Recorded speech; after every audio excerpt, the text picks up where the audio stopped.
Hi, beautiful people. Welcome to my channel. This is You Too Can Be Great. Okay, so this is the Basketball Wives reunion. Let me pull up my notes so I can recall the season because I don't memorize this stuff. This is season 11, and this is the boring reunion. Okay, review, because that reunion was boring. I don't care what anybody says. It was very much boring. It was very boring, and they added some nonsense crap to kind of, I guess, use to pass the time. They started off with this Mona. First of all, Mona's not even somebody that I like to even review this type of shows, because from what I recall, she didn't do too well in Love and Hip Hop. I don't know how she lost that gig, but people were like, okay, Mona, we don't want you, we want somebody else. And then they put her in Basketball Wives. Is this supposed to be her comeback? Because if it was terrible. Because the show was, there were other things that she could have used, other drama that she could have caused to get the ratings up. But this reunion was so dry. It was just dry. I was struggling. Y'all, this is the first reunion that actually had forwards and stuff. It was hard. It was hard to watch, but I finished it because I wanted to touch on things to be able to do this review for y'all and be able to give you what my opinion and my thoughts on it. So I'm just gonna touch on the parts that I thought were necessary to discuss, but I'm not gonna touch on everything as a whole. So let's get to how it started. We're gonna ignore the boring beginning with the little who said what, riddle me thing that she did. It was just unnecessary. Then we have them talking about Evelyn's private investigator pursuit, her new career that she's trying to venture into because she just likes being in people's business. So she's trying to be a private investigator. And then, but they touch on her using that, I guess, this platform and her want to do this as a way to expose Jackie's past as a hoe. And so they showed the scene where she said that Jackie has a long and extensive criminal record. And if y'all look in the past, there were some scuttlebutt before saying that Jackie used to date pimps and that Jackie used to date drug dealers. That was what was said, allegedly. So I remember that, I believe that's something I saw, I read somewhere that was who she used to date before she got into like being with basketball men and things like that, before she ended with Doug. So do I believe that she has an extensive record? Yes. Do I believe that she was convicted for prostitution? Yes, because she hung around these type of people. And the fact that Brandy brought up something is a dead giveaway that she did do it. However, am I gonna hold this woman accountable for what she did in the 1980s when she was trying to survive in 2024? No. And Evelyn shouldn't have done that because Jackie has progressed from being a hoe. Evelyn has not. So for you to be saying that, it's almost kind of like, it's hypocritical because she was a paid hoe when she was young and she was trying to survive in the street. You're not a married or paid hoe, and you're here on a platform that's supposed to get you money to do your job, and through everything you have and all this, I got an A1 pussy credit, all that nonsense that you did, you still haven't been wifed. But whether or not Jackie was a hoe, at some point Doug wifed her and he's still with her. Whatever they're going in their marriage, he's still with her and you're still single. So her bringing this is almost, there's a lot of hypocrisy that Evelyn had throughout this entire reunion, and I'm gonna touch on every single one of them. Then Jackie now says that she's never been a prostitute. We know she lying. We know she lying because Jackie lies. And she now tries to divert the attention on her being a prostitute to Evelyn and allegedly doing bestiality with her animals, her pets, which we know ain't true, but that's what she said. Now Evelyn looks at Brandy, because Brandy is the one that we know to be honest, and says, Brandy, do you believe that? Brandy said, Jackie, what's a ponderosa? And she explains that ponderosa is when a pimp situation, when a pimp decides to go and get his hoes together to have what kind of family or employee meeting that they think that they're having in this type of situation. So for her to be using that word means that you were in that life. And if you were in that life and this was a conviction, I mean, are the cops making it up, girl? No, it was you. You had different names and you were hoeing, and that was a life that you had. But just say, girl, at least I was feeding my family and move on. But lying about it, we know you lying, girl, child. No, we know you lying. Okay, we know you lying. You were a straight hoe, but Evelyn is gutter butt. She just gutter butt for even bringing that up, knowing the progress you've made when she has yet to graduate from being a hoe. Then we get to Jackie bringing up Brandy's pregnancy problems on the show. and how she used that platform to kind of dig at her. And Brandy takes this opportunity to let her know, we know what you're doing with Doug. Now, do I believe that Doug and Jackie have had a lot of issues in their marriage, just like Kirk and Rashida and basically every marriage I keep seeing? Yes, 100%. But I feel like everybody keeps like blasting Brandy's situation as if that's the worst possible thing.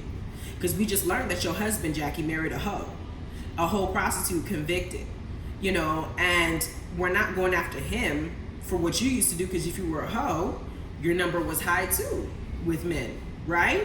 So you talking about Brandy and bringing up her situation with Jason, and then now kind of hitting her where it hurts that she can't have a baby. The girl had cancer. That was something that she didn't ask for. That wasn't a choice she made. Your choice to hoe was a choice you made. So, and I didn't like the fact that they did that to Brandy all season. It was just cruel. It was cruel, and you can tell that Brandy seems to have a good soul.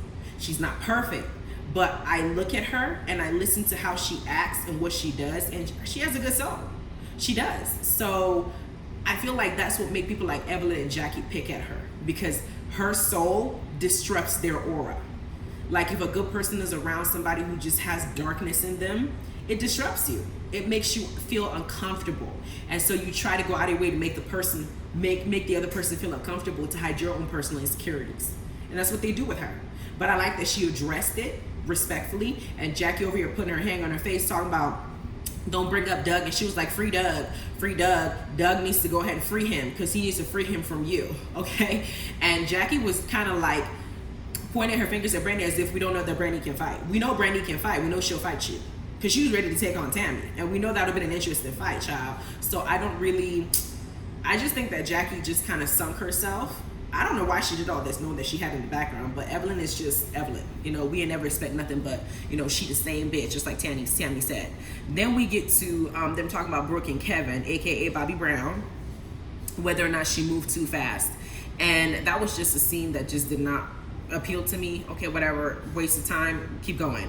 We then get to them talking about Brandy's life with her husband Jason and her son, and they asked her how she felt, and she told the truth. Like I said, a genuine person. She said, my husband did a lot of things wrong, and there are times when I look at him as his wife and I'm like, I deserve better than you. I know I deserve better than you, and I know you don't. You deserve to be somebody worse than me, and it hurts my feelings because the things that he does, people come back and it hits me. And now he's old. Her son is old enough to where they can look it up and it hits him too. So that hurts her, what he did, that it affects the whole family. And as a man who's supposed to provide and protect your home, you just put me out there to just get, you know, attacked by everybody because of the decisions that you made. And she said, I'm married. I love this man. I want my family. But there are times when I look at him, I'm just thinking to myself, I'm so angry with you because you don't deserve me, and you put us in this space, you know, for what you did. And I like that she said that and she was honest about it instead of doing all this nonsense. Stop crying, Genesis. Stop it. You're faking. I'm coming. Ignore him, y'all, because he does the most. Then we had them discussing it, and I feel like they asked Evelyn. Evelyn said that she just don't like Jason. Your opinion doesn't matter. Your opinion really doesn't matter in this situation. It doesn't. And I feel like you don't like people who are married, Evelyn, because you haven't yet to sustain one. You don't know what it takes to even build a marriage or even sustain one of the things you have to go through, and the way that the devil attacks you while you're trying to preserve it. And they always pick the weaker person of the two. You always notice when there's a married couple, you look and there's always one that's off and one that's like on the straight and narrow, and the person that's off is the one that he chooses to try and destroy the relationship. It happens with every relation. There's always a weaker link, and that's the person the devil attacks. Evelyn, she's weak, and the people she's picked are also weak. So when they attack both of them, theirs just don't work out. So every time she meets people that are married or getting married, she has something in her that tries to look for a flaw in something that she herself doesn't have. I know that she doesn't want to admit it, but there's a jealousy there. There is. Why are you looking at somebody who's married and telling them you'll like their husband? Y'all are not even you're not even friends. We're not friends. You have an opinion about about my husband, and you and I are not friends. You don't know him. You haven't been around him. Yeah, I know what you heard from the blogs, but what are you doing? What are you doing? Like, why would you even feel like that's even your place? Brandy is not friends with you. Like, her opinion is just so unnecessary. So Brandy was like, we don't care because we don't. We're not cool like that. Like, how do you have such a strong opinion about my husband? Like, you're invested in my relationship more than me. Like, that's crazy. Then we get to them having, we also get to Brandy looking at Brooke and saying, you know, when Evelyn brought up my husband in that conversation as my friend, he should have checked her because that's a line she shouldn't be crossing regardless of where we're at. And Brooke said, you know, where we're at, I didn't feel comfortable, you know, saying something in that moment because I was friends with Evelyn too. It doesn't matter if I'm friends with Evelyn. It doesn't matter if I'm friends with you.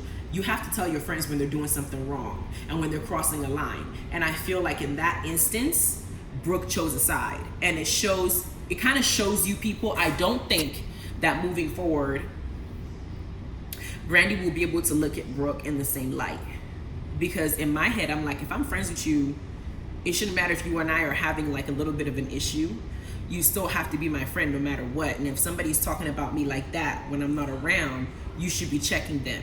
And then whatever it is you feel, you should talk to me. Like, you shouldn't be letting somebody like that just because from my understanding, Brandy and Brooke have a longer relationship than Brooke and Evelyn for you to be doing that.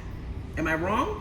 So that's just not something you do. I'm the type of friend, like, I can be mad at you, I can hate you, but if I go in front of somebody and that person decides that they have right, no, girl, it's like your child. I can do whatever I want and say whatever I want about my child, but you can't. I can do and say what I want to do about my friend, but you can't. You're not allowed to.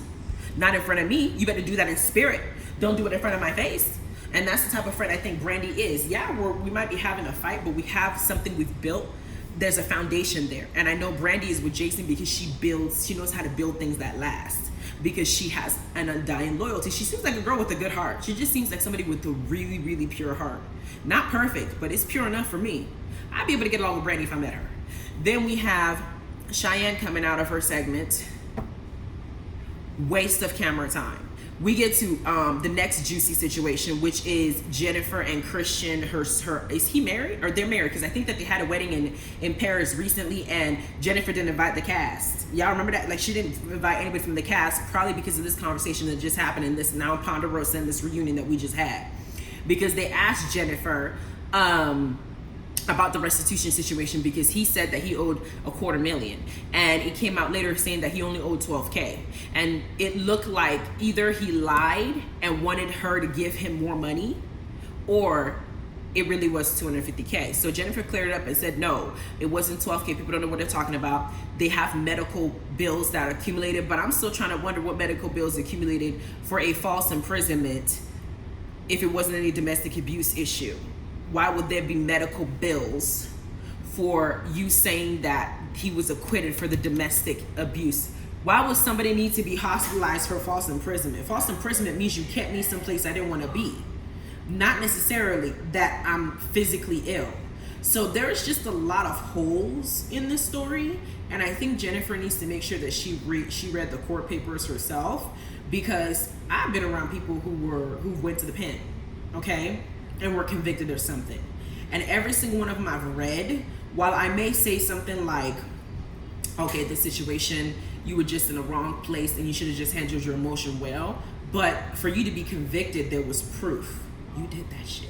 Now, there's some people that are on death row that there's just no proof and whatever, but medical bills means that there was a hospital visit, and that is a different sector that can be tracked. So if that's the case, who hit who? Who beat up who? And for that type of time, was it 10 years or something like that he served? I don't know. But Jennifer doesn't seem to be doing in-depth research.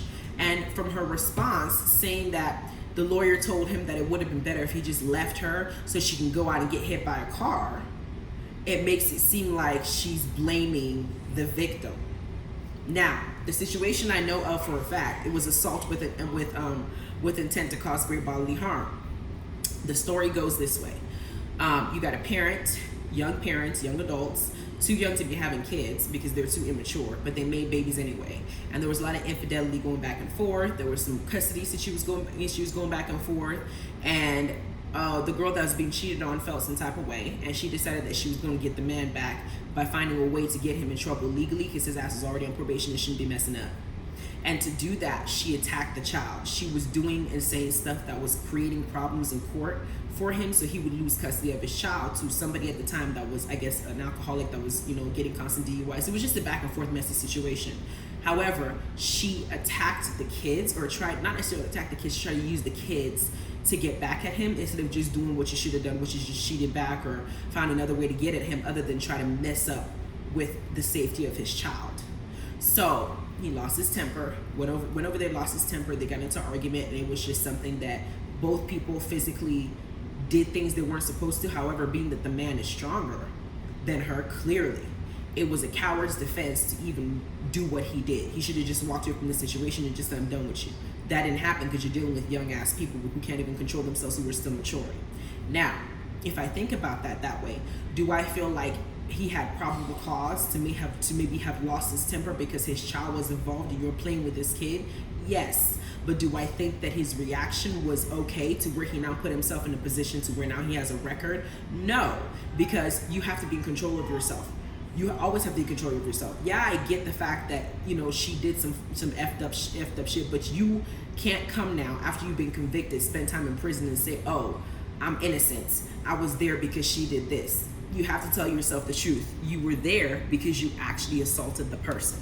Whether or not you felt like you had probable cause or your explanation was legitimate, the fact is you did what it is they convicted you of, and you deserve to serve that time because you made a mistake.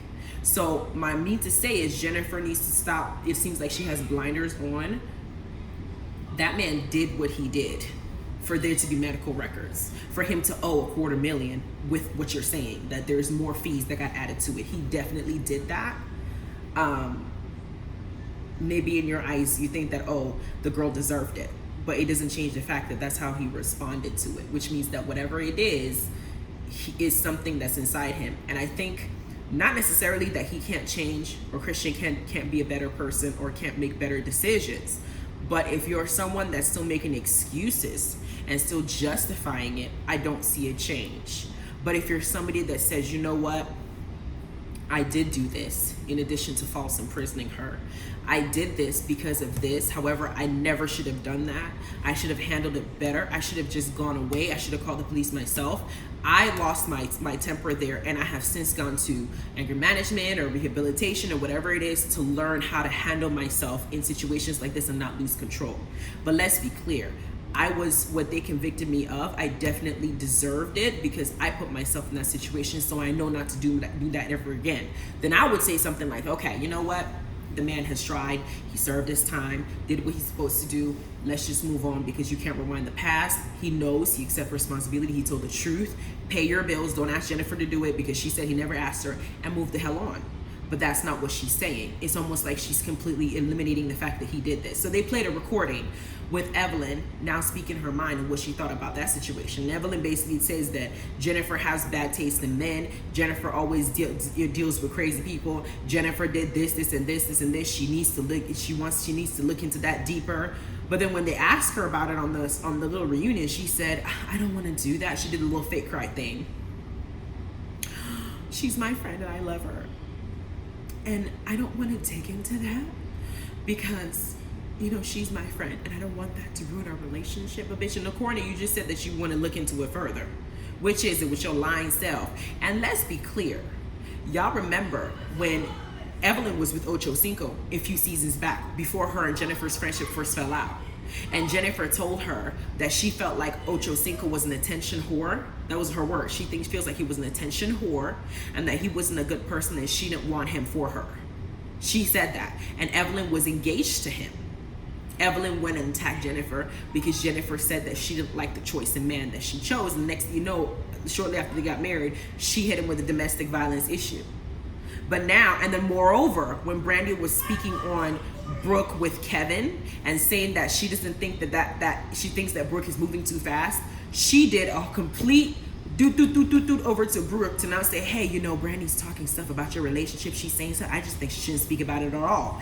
But here you're on recording with your hypocritical ass talking about Jennifer, your close friend and your love, and her relationship. Which is it? Do you think that you shouldn't talk about people's relationship, or you just pick which one you're okay with talking about? She's such a freaking contrast. She's just like, she contradicts herself every time.